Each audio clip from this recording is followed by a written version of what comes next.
Welcome, welcome, welcome to another edition of a voiceover by myself on this great event held in Dana Point, California. You are looking at the last 5 laps of this race, which is a pretty nice event. They do a great job putting it on. At this point, the brake had been off the front for about, I want to say, 20 minutes. It consisted of two Jameis Sutter Home riders, full circle rider, and Hincappy rider. And they really put a hurting on the field. I saw Eric Marcotte attack through the start-finish line, went off the front. A few riders tried giving chase, but he was going so fast they never caught him. That break ended up forming of 4 guys, and they rotated really well and actually put time on the Cyclans team, which is Justin Williams, Corey Williams, Hilton Clark, Diego, Orlando. Really good, talented riders, but just didn't have the horsepower today to bring it back. So you're looking at my Helmy cam coming out of the last turn. And new for this year is the island to the right. If you look to the right, you see that nice, beautiful island. That wasn't there in previous years. And also the start-finish line is about 50 meters closer. If you look to the left, right about now, that open space, that used to be the start-finish line, which was right at the crest of the hill.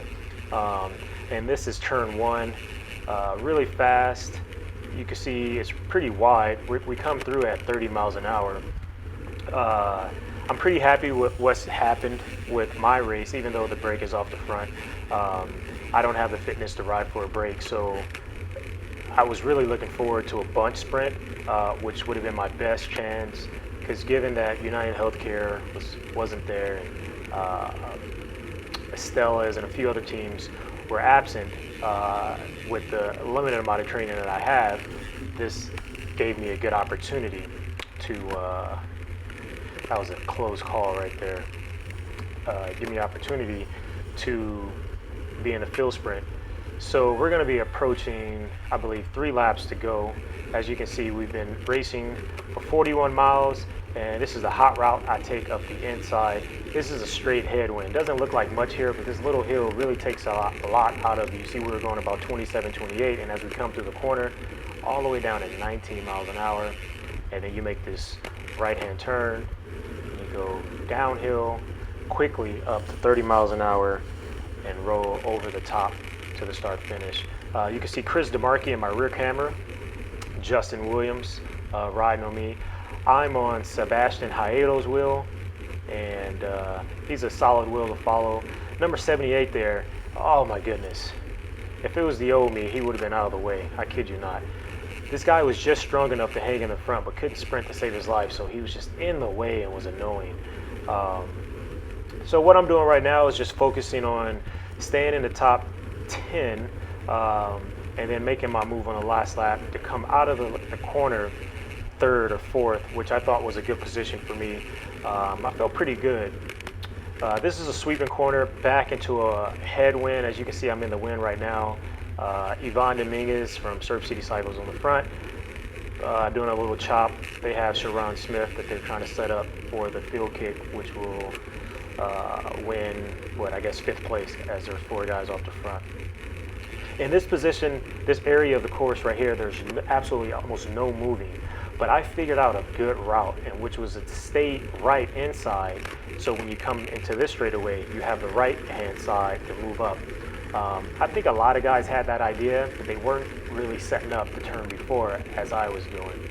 As you can see again, you go up that hill with good speed, but then you lose so much. So I'm in a pretty good spot right here. Chris DeMarchi's on the front taking a chop, followed by Yvonne. Sebastian Haedo decides to take a flyer right here. And I was like, he may make it. He's really strong. He spent a few years in Europe racing Pro Tour. He may be able to do it. So as you can see, we're about 29, 30 miles an hour. Over the top of this, we have some riders that are being lapped. And then Ulysses takes a flyer after Sebastian, and then Justin give chase. And I kid you not, right here. Okay, we're going 29, 31, 32, 33, 34.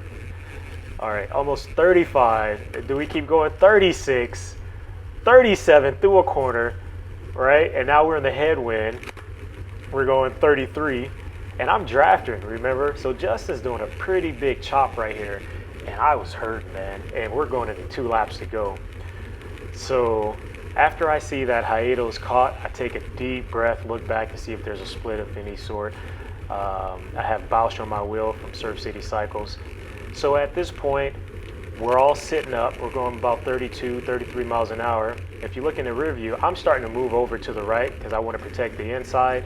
Ivan Dominguez slams on the brakes, a big crash behind. And I just remember Paul Abrams from KHS yelling Bahati. And I'm like, Bahati what? You know, I didn't slam on my brakes. Anyway, we are now, I think we're going to be approaching 1 lap to go. Let's see.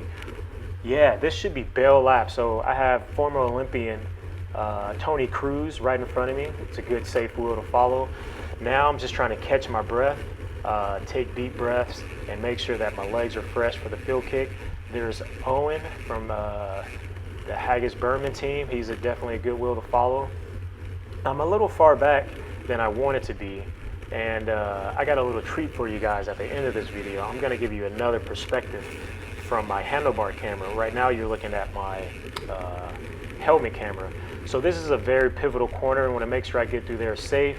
And in my head right now, I'm thinking, you got to pop right, get inside. But there's Danny Cam, he beat me to it. So I said, okay, I should be able to make it here, but watch what happens. I think he skipped a pedal or skipped a wheel. Oh, luckily I was inside. So if I was outside, that would have really pushed me out. So here I am. In my head, I'm going to go around this corner and sprint up the hill. But guess what? Ulysses, the young kid who's on fire from KHS, has the same idea, which is good. I'm on his wheel. We're going 37 miles an hour up over this. But bam, I have to hit the brakes again. So I go from 30 miles an hour all the way down to 23. And now I'm getting back on it. And there's Mr. Redman. I'm a little tired. I don't know what I have. So I click down, and I'm going to start my sprint and try to pass these guys. As you can see, I get on top of it pretty good, 40 miles an hour, but just had nowhere to go and ended up 4th in the field sprint, giving me a 4th place finish. I mean, an 8th place finish. Disappointed. I don't know how many days I'll have where I felt this good with a limited amount of training, but I was happy to get through the race safe and get a top 10 finish. So here's a sprint from a video camera, an iPhone camera, where you can see us coming across the line with a field sprint, and I was just in a bad spot. You know, I needed to be either in the front or off to the right, and you can see the split that happened from the speeds we hit. So here is the last lap again. I wanted to show this point of view for people who really want to study this video.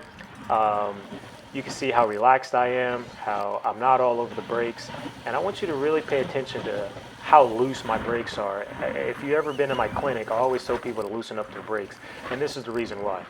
I can grab the brakes, you know, there's no brakes going through this corner. We're going about 32, 33 miles an hour, but my brakes are so loose that when I do have to grab them, it's not a big deal, you know what I mean?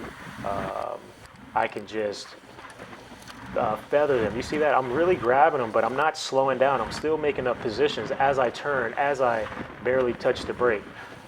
So we're going to hit the chicane right here. Here's the point where I wanted to get on Danny Cam's wheel, and he's in a good spot to make a turn, but maybe a little bit too tight, and that's why he skipped the tire. So you can see I backed off to get a better angle through the turn. I hop back on the gear, click down to my 11, and then I hop on Ulysses' wheel, and I get on top of my gear, and we're good. I shift up a couple times.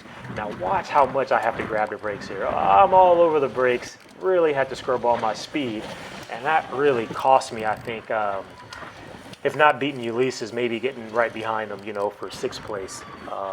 And here I am, shift, and then I'll shift all the way down to 11. I get on top of it, hit that 40 mile an hour speed, but just wasn't far enough, wasn't fast enough, and bad positioning. But I was happy with the results, and looking forward to racing again. Thanks for watching. I would love to hear you guys' comments. If you have any questions, hit me up. Always here to answer. Peace.